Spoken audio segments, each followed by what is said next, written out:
Hi everyone, welcome to my YouTube channel. My name is Nombuso Janet Malinga, the Experiences at Accountant. In today's video, I am bringing you the exam technique for accounting. It was a high request, so I brought you the strategy, and I hope you're going to watch the video up until the end. And don't forget to like, comment, and subscribe. The first thing that you have to do on a technique, this one applies everywhere, whether you're writing maths, whether you're writing any subjects or any module.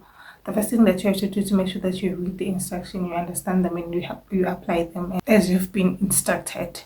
So whatever that they say you must do, just do as they say. I know sometimes you'd be like, why do they want me to start a new question on a new page? But I mean, that's what they want. Just give them what they want and forget about anything else. The second thing that you have to do in your accounting, whatever question that you're going to choose, you're gonna start choosing from the easy question up until the hard question. You know what chapter do you find easy, or you know what is it that you find easy. If they ask you the income statement, balance sheet, the cash flow, general ledgers, journals, you know what's your strongest point. So you're gonna start with the easier part and you're gonna end with the last or the hard part. The first thing that you have to do is to make sure that you read the required after you've selected the question that you want to start with. The main reason is to know what is it that you've been requested to do. After reading the required, you go to your scenario and the additional information that is given to you. What you're going to do is you're going to read the whole scenario without answering the required. So you're gonna read the scenario and you analyze the scenario as well as the additional information that is given to you. The main reason you're doing that is to avoid having or missing information and to avoid wasting time, because we all know with accounting transaction they can tell you something on a certain note. Let's say they gave you the additional information from note 1, note 2, note 3. Then you're gonna answer everything in note 1, but when you get to note 3, find out that there are adjustments which were made in note 1. So avoiding to having to write again and then go and adjust is gonna be flippy. So how do you analyze the question paper? Some people use color pens, others they just write. This is going to help you to know where to get what and to understand what is it that happened during the year or maybe before even the beginning of the year. Let me give you a practical example. If you're talking about land, you know by the time you're going to answer based on land, you know everything that would have happened in land, and you know where to find what, and you know the things that you have to look for. So by analyzing your scenario and your additional information first before answering, is going to help you to avoid making mistakes. And it's important to know where to find what. When you are required to prepare your notes or your statements, it can be statement of financial position, which is balance sheet. It can be statement of comprehensive income, which is income statement. For grade 12 learners or for high school buddies, you guys are still fortunate because you receive an answer sheet. But when you get to university, you won't receive an answer sheet. You have to create your own answer sheet. So let me start with you high school buddies, because yours is very easy. Let's use income statement as an example. When you're given an income statement to complete, first thing that you have to do is, after you've read all the information and now you're answering, what you can do first is, on your income statement, you've already been given the format. You know how many incomes that you're going to have, and you're gonna go to your trial balance, and on your trial balance, you're gonna take them and post them on your answer sheet. How do you do that? Let's say you're given rent income, then they gave you the amount. You go to rent income, you go there on your income side, you write rent income. Then you're gonna open the brackets, then you're gonna write the rent income amount. Same applies to expenses. You're gonna write salaries and wages, then you're gonna open the brackets and write the amount. Thereafter, you're going to adjust based on your adjustment. You're gonna adjust based on your adjustment. It's going to be easy for you to understand and see what is it that it's not given on the trial balance that we have to look for on the additional information, because I mean there is a space that is given for you. So when there is a space, which means there are certain things that you still have to look for. But if there is no space, you know that the information that you have is based on the things that are on a trial balance. When doing your calculations, make sure that you do your calculations on your answer sheet. Every calculation that you have to do it on your answer sheet. When you're still analyzing is different from calculating. I am going to show you how I analyze one of my accounting papers. That's how you're going to analyze, and eventually you will know when I want land, I go to this note or I go into this additional information. Then you know from there you're done. So I'm gonna just post it here and show you how you analyze. Then when you do your calculations, each and every calculation that you do, make sure that you do it on your answer sheet, please. For my high school buddies, when you prepare your statements, especially income statement, you know very well that you're gonna show it on a face value. You don't show it like salaries and wages. You don't do all that. So which means for you, you're going to have calculations and you're gonna post everything. Let's say you have distribution cost, you have administrative cost, you're gonna calculate them and post them on a face value. You don't have to show them separately. So for the high school buddies, it's better because the answer sheet does guide them. They know, okay, which means if there's a space here, which means there's an income that I still have to look for. It's a little bit of a guide, so it's easier for them compared to me, where I have to start my own answer sheet. And when you get to such a level, you have to start the answer sheet that they provide in high school is the one that you have to do yourself, with everything from the name of the business, the statement name, the currency, everything. Like it's up to you to know what is it that is there, how many income do we have. If you don't know the number of incomes that we have, it won't be easy for you to predict that there's an income that you did not touch, because there is no space which tells you, hey, there's an expense which is not here. So that's what you're going to do on your calculations. As I said, that you do your calculations on your answer sheet. Don't do your calculations on the question paper or on the script on the side or any crepe paper. Don't do them on your answer sheet, because they're going to mark them and reference your teacher, maybe calculation 1, calculation 2, so that when I get to depreciation, they go to calculation 1 so that they can see all the depreciation that you did. Then here's the trick, and this is something that I learned this year from my friend, the nicest part of having a study group. Okay, trick number 1 is when you're doing a calculation and you're not sure what to do, you just lost along the way, you don't know whether should you calculate this or that, calculate everything. What do I mean? If you are calculating a depreciation and now you're not sure whether should you calculate a depreciation for a certain transaction, or there is no depreciation, or there's not just calculated.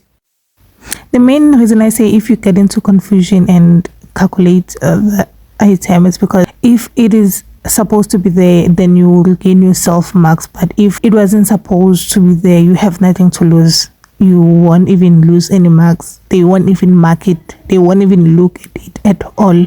So it will work more on your benefit. Let's say if it was supposed to be there, but you're not sure, you're confused, you don't know what to do, so it will work on your favor. But if you did calculate it and it wasn't supposed to be there, you have nothing to lose. So don't scratch. And if you are unsure, let's say you calculated and then you got the amount that you're unsure of, or you don't know whether should you add certain thing or you shouldn't add certain thing, just add it. The reason for that is because in accounting, they don't mark the wrong answers. Even if the wrong amount that you added there, they won't even look for it. If let's say in the transaction, there are 3 amounts that have to be there, and when you add 4, you're gonna get the amount for the 3. You're gonna get your marks for this one and this one and this one. This one they won't mark it because it's incorrect. But let's say you did not include this one and it was supposed to be there, so you see you've lost marks. So in accounting, they don't mark the wrong. I hope you now know that they don't mark the wrong amount. They mark the right answers. They're looking for the right amount. Don't forget, when they are marking the calculations. They don't care about the amount that is posted on your statement. They will just go to your calculations and they're gonna allocate all the marks on the calculations. So it's important that your calculations, you show all the amounts that they're going to mark. And again, when it comes to scratching, when you're preparing your statements, whatever statement that you're preparing, and let's say you were supposed to add depreciation and you did not add depreciation and you've calculated everything, what you have to do is to just add depreciation where you have to add it in your expense column, and then leave. Don't adjust the final answer. Don't force to add all the income and deduct all the expense again and just leave the final answer. The final answer does not have marks. If the final answer has a mark, it's a principal mark. You will get the mark whether you did add that depreciation or not. You will just get your mark. So that will help you to save time. Most of the people have this tendency, after they've calculated something, everything, they got to the final answer, net profit for the year, done. And then they realize, oh no, there was trading stock deficit. I did not subtract the deficit. They will go again, right? Subtract the deficit, and they're going to start again and recalculate or adjust. Just don't adjust the final answer. Take it as it is and continue. Let's say you realize when you're preparing a balance sheet, you've already prepared your income statement, you've already prepared your notes, or let's say your balance sheet, where you start. And now you realize that you made an error in the income statement. Adjust your income statement, add whatever that you have to add, but don't adjust the final amounts. The net profit that you took there, let's say you're going to use it on the statement of changes in equity or in your retained earnings. Take it, continue with it as long as it is. You're going to get marks for taking that amount as it is, because I mean, if there is a mark for that amount, you're going to get it. And if there is no mark, then nobody's going to get it. Whether you did adjust or did not adjust, this is just to help you save time. And again, this technique is more applicable during the confusion phase, because during confusion you have more things that you're thinking of, so it will be more applicable when you are confused. But if you are certain of your things and you realize that you added the wrong amount, or you were not supposed to add that amount, and you are sure of it, then you can adjust everything. One thing that I always do when I'm writing, I don't scratch. I don't avoid scratching unless if you realize that, oh, I made a certain mistake, I did not add a certain amount. I hope this does make sense, especially the part of do not scratch your calculations, because I've lost so many marks for scratching my calculations. Honestly, I've lost so many marks, and I'm talking from experience, because sometimes I'm not sure, especially on those transactions that are giving that you're not certain of. You don't know whether should you add this amount or shouldn't you add this amount. Just add it, unless if there is negative marking. Be careful of negative marking though, because there's certain things that don't fall part of certain accounts, so they're just gonna trick you so that they can add the negative marking. But if there is no negative marking, just go on, and you'll find yourself getting marks. As I've said, that you may find yourself that some other marks you're gonna get them in the calculation 1 and some in the calculation 2, but it's still the same calculation. It's just that along the way you got lost. If you have to restart again, restart below. Don't scratch the one that you did on the top. Restart below, take your final answer and post it where you have to post it. The teacher, when they're marking, they'll start from the top. Oh, this is the amount. Oh, this is the amount. Then when they get to the second calculation, but you won't show that it is the second calculation, right? You just continue from where you are, or where you got confused. And if you feel like you have to start using the first balances, you can use them, but because they've given you the mark for maybe, let's say, the opening balance, and you reuse it again, you won't get that mark because they've already given you the opening balance amount. But then you used the depreciation somehow, you're gonna get that mark for depreciation. And let's say you deducted salaries and wages where they were not supposed to be deducted, you won't get the mark. You won't even lose the mark. It won't affect you one way or the other. That's why I always say it's easy to pass accounting more than all the other modules or other subjects, because accounting has so many principal marks. They're checking like your understanding. Are you able to apply the principles? They don't want the correct answer. They don't want you to write the correct answer. They're checking. You're going to be penalized once for writing the wrong answer or for not adding the certain amount. Hence I say you only lose marks when you do not add the amount, but you're gonna be penalized then for net. Let's say you were supposed to add depreciation and it's 1 mark, you're gonna be penalized for not adding depreciation. But when you take the total amount as it is, and it was supposed to be posted into statement of changes and equity or wherever way it has to be posted, you're gonna get the full amount with the same person who got total from taking the correct amount to wherever. You're still gonna get the same with your wrong amounts. In accounting, 90% of the time I pass my accounting with my wrong amounts, because somewhere along the way I get lost. I don't know lie. I get lost along the way, and I've never prepared a statement and get it correct, 100% correct. I've never. I've never, but in that question, I'd get something like 90%, 95% in that question, because I understood my principles. I know what is it that I have to do. I know where to subtract certain amounts. I'll just lose maybe 0.5 or maybe 2 marks in that question by maybe forgetting certain things or not doing certain things, but I'm still gonna get good grades. That's how accounting works. So I hope, guys, this is going to help you, especially the part of do not scratch. That one is very important. And the teacher, when they're marking your teachers or not, when the teachers are marking, they're going to mark on your script. I know when I was in high school, I didn't know all this.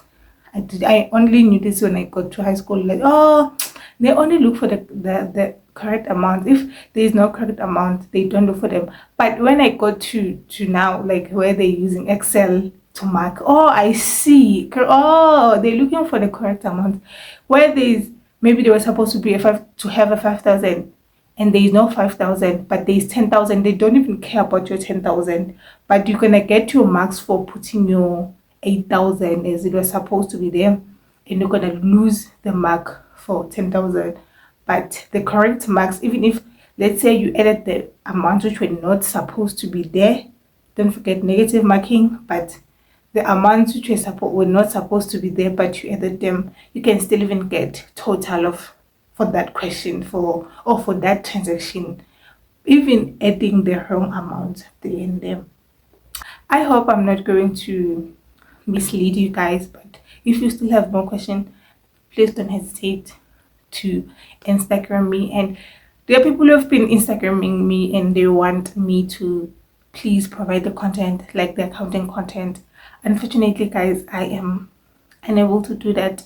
I have already have the vision and the purpose for this YouTube channel. So if you want to be part of those people who receive the services, just text me on my Instagram and give me your number so that I can add you on my mentees group. I have a mentee group whereby we discuss questions, we discuss if you have a query, you send it there. It's accounting, but they want to invert economics as well. Yeah, when they have anything that they want help with, they do send it there. So don't hesitate to just send me an Instagram DM and let me know that you want to be part of the mentees. I'll add you in the group, and then I will reconsider the part of sending the education, the accounting content here, like me teaching accounting. But I doubt, because there on WhatsApp it's easy, because I can just send a question paper and explain it to you guys. This is what happened via voice note. I don't have to shoot a video, and then maybe I give you guys another activity and ask you who doesn't understand, who understands. The communication is easy compared to here in YouTube, because if you don't understand certain things, it's not easy for you to ask right away. Okay, even if you ask, I'll take time to answer and all that.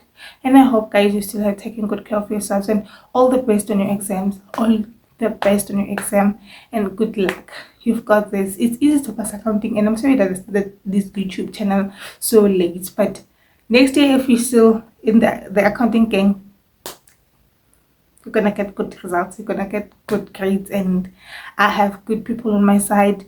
My best friend is an accounting teacher. I have some people that I can contact. I have my lecturers. If I get stuck, I can go to my lecturers, I can go to my academic trainees, I can go to my mentor. It's just like that. It's knowledge passing. So if you want to be part of my mentees, don't hesitate to send a DM and you will be added. Thank you so much for watching, and bye, guys. Bye.